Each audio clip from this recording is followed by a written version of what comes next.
Good morning बच्चों। आज आप कक्षा 9 में भूगोल का जो पहला पाठ पढ़ोगे, भारत की स्थिति व आकार। भारत की स्थिति व आकार, भारत की स्थिति व आकार, उसके बारे में आप पढ़ोगे। भारत की स्थिति व आकार, भारत की स्थिति व आकार, ये पाठ का नाम है। भारत की स्थिति व आकार, भारत की स्थिति व आकार। तो बच्चों, भारत की स्थिति व आकार, भौगोलिक दृष्टि से भारत विश्व का एक 7वां बड़ा देश है। भारत का जो क्षेत्रफल है वो 32,87,263 वर्ग किलोमीटर है। तो बच्चों, आपने देखा होगा कि सबसे पहले हम भारत की विश्व के मानचित्र में स्थिति देखें तो हम पूरे पृथ्वी को ग्लोब मानते हैं। ये ग्लोब, अब इस ग्लोब में हम देखते हैं कि पूरी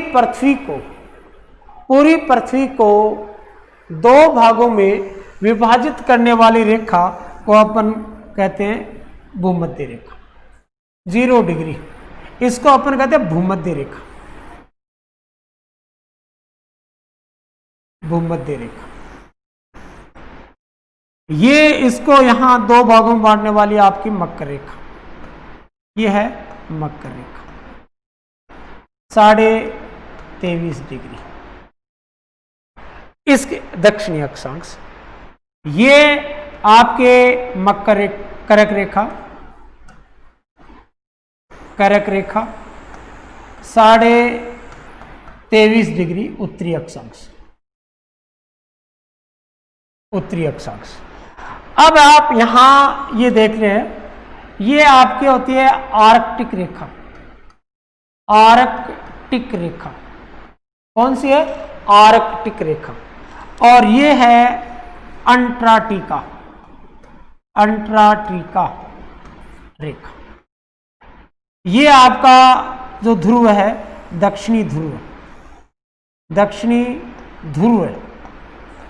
और ये आपका है उत्तरी ध्रुव,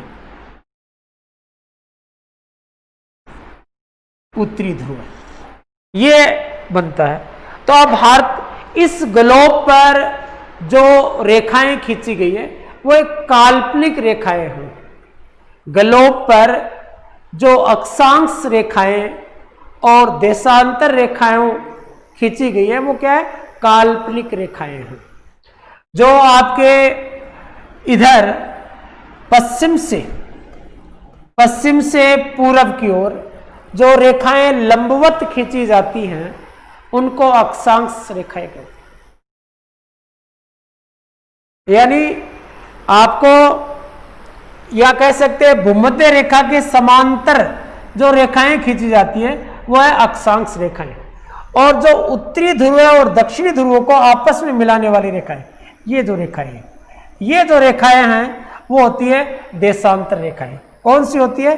देशांतर रेखाएं, देशांतर रेखाएं। और बीच में जो ये रेखा है इसको कहते हैं ग्रीनविच रेखा, 0 डिग्री। तो ग्रीनविच जो रेखा है 0 डिग्री, वो उस पर विश्व अंतर्राष्ट्रीय जो समय है उसको दर्शाने के लिए ये ग्रीनविच रेखा जो यूके में पड़ती है, यूनाइटेड किंगडम में ग्रीनविच शहर के बीचों बीच गुजरती है, ये समय रेखा बनाने के लिए। दूसरा, इनकी विश्व में स्थिति कहाँ है, इनकी दूरी कितनी है, इसलिए हम अक्षांश व देशांतरों का उपयोग किए जाते हैं। अब देखें आप कि भारत की जो दूरी, तो भारत क्या है? ये जो भूमध्य रेखा है, भूमध्य रेखा के ऊपर वाले हिस्से में है। तो भूमध्य रेखा का जो ऊपरी वाला जो हिस्सा है उत्तरी गोलार्ध, कौन सा होगा? उत्तरी गोलार्ध। तो भारत किस गोलार्ध में स्थित हो गया? उत्तरी गोलार्ध में।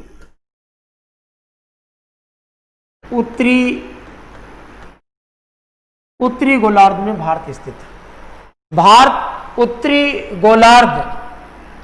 गोलार्ध में स्थित है और भूमध्य रेखा का नीचे वाला हिस्सा हो गया दक्षिणी गोलार्ध।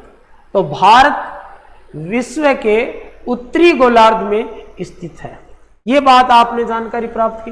भारत के बीचों बीच जो बीचों बीच है वो कर्क रेखा गुजरती है। कौन सी? कर्क रेखा। भारत को दो भागों में जो डिवाइड करने वाली रेखा है वो कर्क रेखा है। कौन सी बच्चों? कर्क रेखा। तो आपको भारत कौन से गोलार्ध में हो गया? उत्तरी गोलार्ध में। तो सबसे पहले आप जानकारी प्राप्त करेंगे कि भारत कौन से गोलार्ध में है, तो बताओगे भारत उत्तरी गोलार्ध में स्थित है।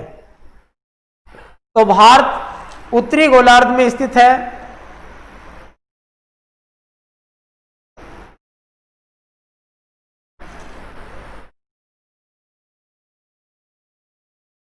भारत उत्तरी गोलार्ध में स्थित है।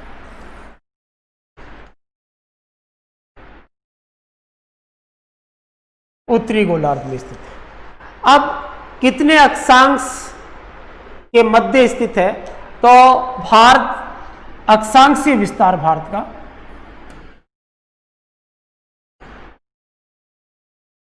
अक्षांशीय विस्तार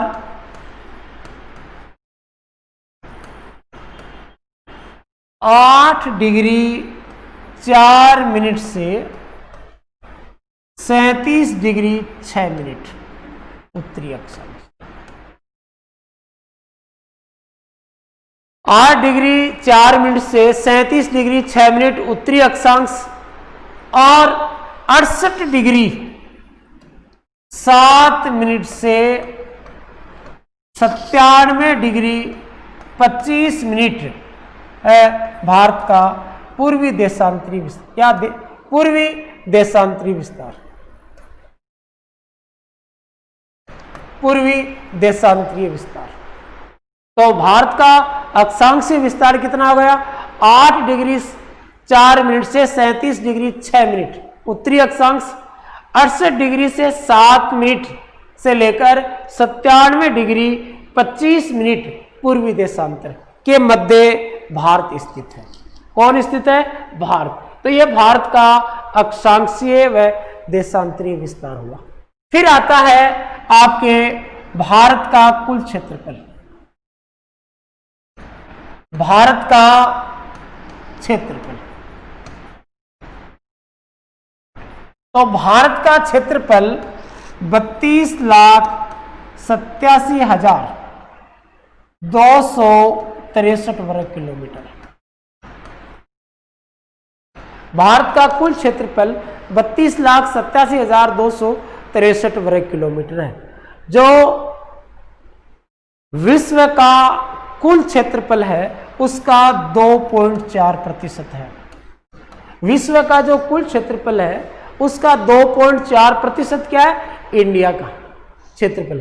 तो क्षेत्रफल की दृष्टि से भारत विश्व का 7वां बड़ा देश है। कौन सा? 7वां बड़ा देश है। इससे बड़े देश कौन कौन से हैं? जैसे रूस, कनाडा, ब्राजील,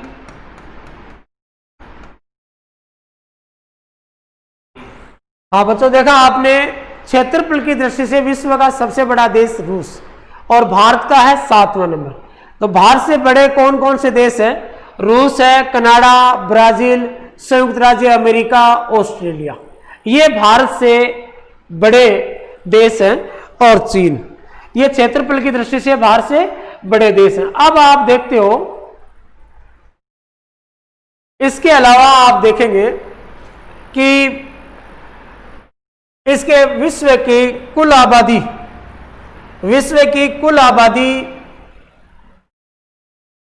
17.5% इंडिया में निवास करती है।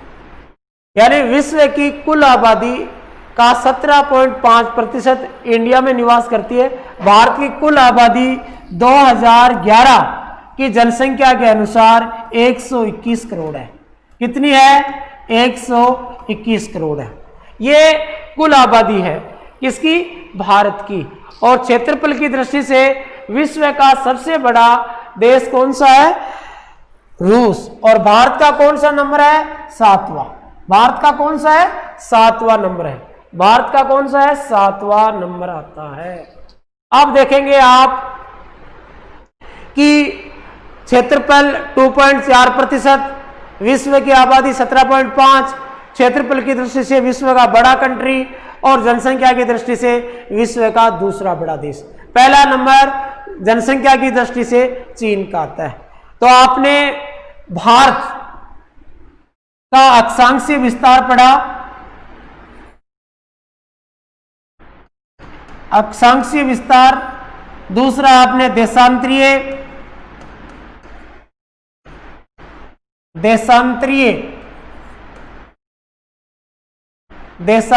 विस्तार। और उसके बाद में भारत का क्षेत्रफल, और फिर आपने देखा जनसंख्या। ये जनसंख्या, ये आपने देखा। इसके बाद में आप देखेंगे कि आपको बताया था अंतर्राष्ट्रीय स्थानीय समय रेखा। अंतर्राष्ट्रीय स्थानीय समय रेखा 0 डिग्री ग्रीनविच रेखा है। 0 डिग्री ग्रीनविच रेखा है। तो विश्व का जो समय है वो तो कहा जाता है, आपको पहले भी मैंने बताया था कि ये आपका जो ग्लोब है इसमें जो ग्रीनविच रेखा है 0 डिग्री ग्रीनविच रेखा है। इसका जो इधर वाला जो भाग है पूर्वी और इधर वाला भाग है पश्चिमी। तब इधर वाले जो भाग हैं वो तो ग्रीनविच समय जो समय है वो जो कंट्री यहां है, तो जहां ग्रीनविच पर 1 बजता है तो ये तो यहां पर प्लस होता है और यहां माइनस होता है। इधर क्या होगा? पूर्वी दिशा के अंदर जो देश स्थित है वो ग्रीनविच रेखा से जो समय है उससे पीछे चलेंगे और पूर्वी है देशांतर में जो है वो आगे। तो इंडिया उत्तरी पूर्वी गोलार्ध में स्थित होने के कारण इंडिया का जो समय है अंतर्राष्ट्रीय समय रेखा से 5.5 घंटे आगे है। कितना है? 5.5 घंटे आगे है। जैसे इंडिया में, इंडिया के अंदर जैसे ग्रीनविच रेखा पर 1 बजता है तो इंडिया के अंदर 6:30 बजेंगे, 6:30 होगी। क्यों होंगी? कि भारत के अंदर जो पश्चिमी और उत्तर, ये जो पश्चिमी में पड़ता है आपका गुजरात।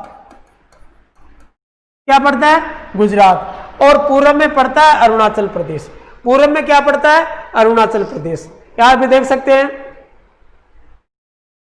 कि आप देख सकते हैं इसके अंदर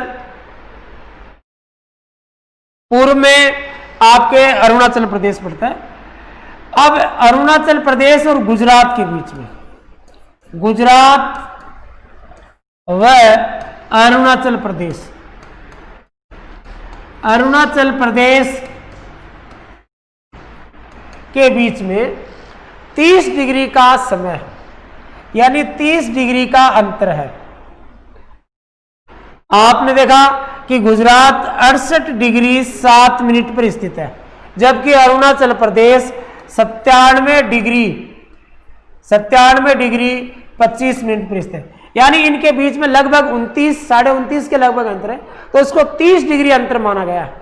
अब 30 डिग्री माना गया तो यहां 1 डिग्री में 4 मिनट होती है। 1 डिग्री में कितनी मिनट होती है? 4। तो 1 डिग्री में 4 मिनट होती हैं। तो 30 डिग्री में कितनी हो गई? 30 × 4 = 120। 120 के घंटे बनाए तो 2 घंटे हो गए। तो अरुणाचल प्रदेश और गुजरात के बीच समय के बीच में कितना अंतर हो गया? 2 घंटे का। अब एक समान रखना है तो भारत ने 82.5 डिग्री पूर्वी देशांतर रेखा को स्थानीय समय रेखा माना है। तो भारत की स्थानीय समय रेखा 82.5 डिग्री पूर्वी देशांतर रेखा है।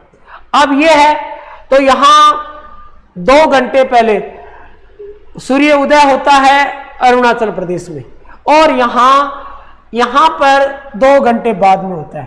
तो कहने का तात्पर्य यहां 7 बजे तो यहां पर 9 बजने चाहिए। तो अब इसलिए 82.5 डिग्री पूर्वी देशांतर रेखा पर जो समय होगा, जो गुजरात में हो, यहां जो समय होगा वही गुजरात में होगा और वही कहां होगा? अरुणाचल प्रदेश में होगा। इस प्रकार से भारत में स्थानीय समय रेखा माना गया है 82.5 डिग्री पूर्वी देशांतर रेखा, जो इलाहाबाद से होकर गुजरती है। और भारत को 2 भागों में बांटने वाली रेखा है, वो है कर्क रेखा। ये पढ़ा। इसके अलावा भारत की उत्तर से दक्षिण तक लंबाई, वो बच्चों आपको बताए 3214 किलोमीटर। अब आपके पश्चिम से पूरब तक इसकी लंबाई वो बताई 2933 किलोमीटर। तो भारत की उत्तर से दक्षिण तक जो लंबाई है 3214 किलोमीटर और पश्चिम से पूरब तक चौड़ाई 2933 किलोमीटर। ये पढ़ा। अब आता है इसकी समुद्री तटरेखा।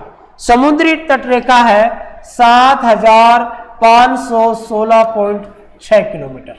ये इसके अंदर आपके बंगाल की खाड़ी और अरब सागर दोनों को इसमें मिला लिया है, क्योंकि अरब सागर में जो लक्षद्वीप है और उधर बंगाल की खाड़ी में अंडमान निकोबार द्वीप समूह, उसको भी मिला लिया गया। लेकिन इनमें तट रेखा, जो आपकी ये तट रेखा है पश्चिमी और पूर्वी तट रेखा, ये जो पश्चिमी तट रेखा और ये पूर्वी तट रेखा, इनकी जो कुल लंबाई है 6100 किलोमीटर। कितनी है? 6100 किलोमीटर। तो आप बता सकते हैं कि भारत की समुद्री तट रेखा कितनी लंबी है? वो 7516.6 किलोमीटर।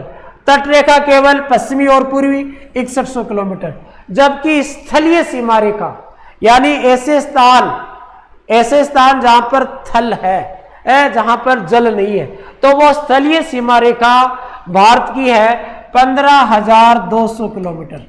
15,200 किलोमीटर। और ये जो स्थलीय सीमा है वो कौन कौन से देशों को छूती है? वो टोटल कंट्री है 7। कितने हैं? 7 देशों को इंडिया की स्थलीय सीमा छूती है।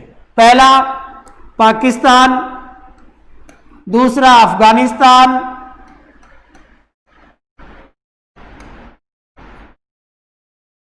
अफगानिस्तान, चीन, नेपाल, भूटान, बांग्लादेश,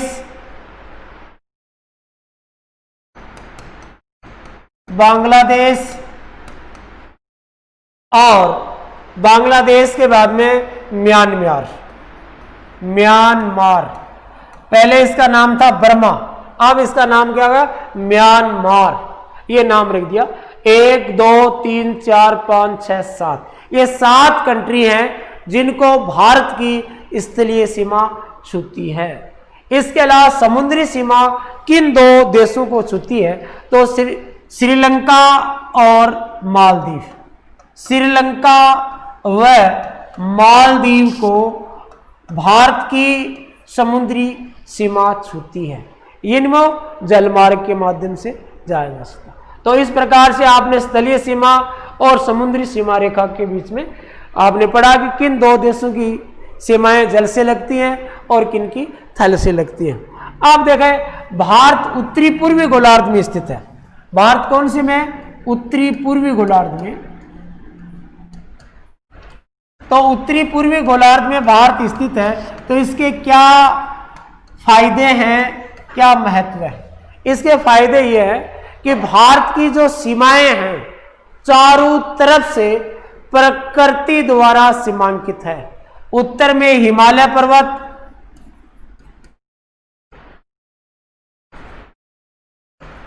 दक्षिण में हिमालय पर्वत, दक्षिण में हिंद महासागर,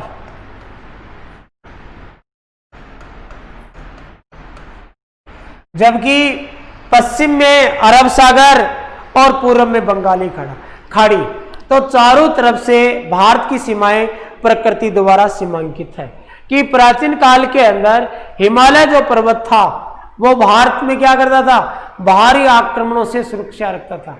साइबेरिया से आने वाले ठंडी हवाओं से भारत की रक्षा करता था। इसके अलावा पश्चिमी एशिया महाद्वीप के देश और पूर्वी एशिया महाद्वीप के देशों के बीच में पड़ता है, तो इन देशों में व्यापार एक संबंध अच्छे। और यूरोप महाद्वीप और अफ्रीका महाद्वीपों में भी आया जाया जा सकता है। किस माध्यम से? समुद्री मार्ग के माध्यम से। और अन्य जो कंट्री हैं इनमें आपके स्थल, वहां पर भी हम खाड़ी देशों में, अरब के देशों में भी आज व्यापारिक, प्राचीन काल में व्यापारिक दृष्टि से हमारे संबंध अच्छे रहे हैं। वहां से कुछ खनिज, कपड़े, वस्त्र तो आए हैं। कुछ बौद्ध विचारक भी हिंदुस्तान से दूसरे देशों में गए, चीन गए, श्रीलंका गए, वहां पर अपने धर्म का प्रचार प्रसार किया। तो कहने का तात्पर्य है कि व्यापारिक और सांस्कृतिक दृष्टि से भी हमारा देश की जो स्थिति है वो अच्छी है। तो इस प्रकार से इंडिया उत्तरी पूर्वी गोलार्ध में स्थित होने के कारण व्यापारिक व सांस्कृतिक दृष्टि से या सामरिक महत्व की दृष्टि से इंडिया का स्थान महत्वपूर्ण है। तो बच्चों, आपने आज भारत की स्थिति व आकार के बारे में पढ़ा।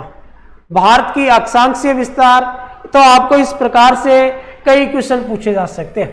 जैसे पहला क्वेश्चन आपके बन गया, भारत किस गोलार्ध में स्थित है? तो आपका उत्तर होगा उत्तरी गोलार्ध। क्या बताओगे आप? उत्तरी गोलार्ध।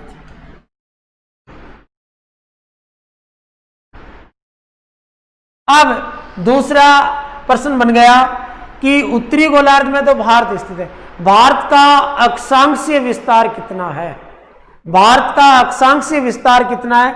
तो आप बताओगे 8 डिग्री 4 मिनट से 8 डिग्री 4 मिनट से 37 डिग्री 6 मिनट उत्तरी अक्षांश, यानी 8 डिग्री 4 मिनट से 37 डिग्री 6 मिनट के बीच में भारत, ये भारत का है अक्षांशीय विस्तार।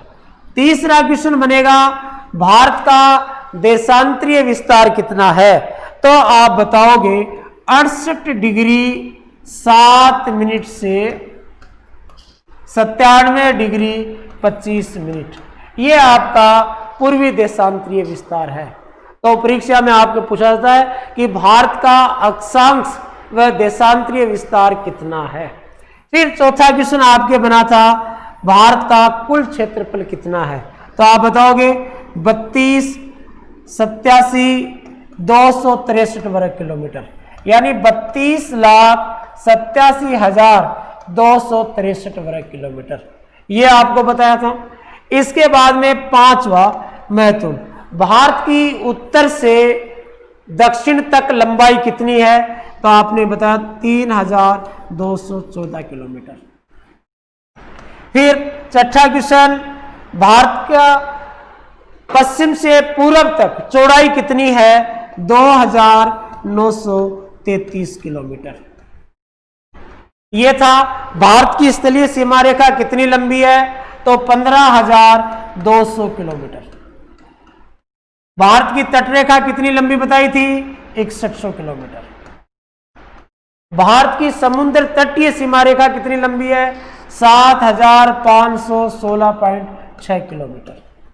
तो बच्चों, इस प्रकार से आपने आज भारत की स्थिति व आकार के बारे में अध्ययन किया।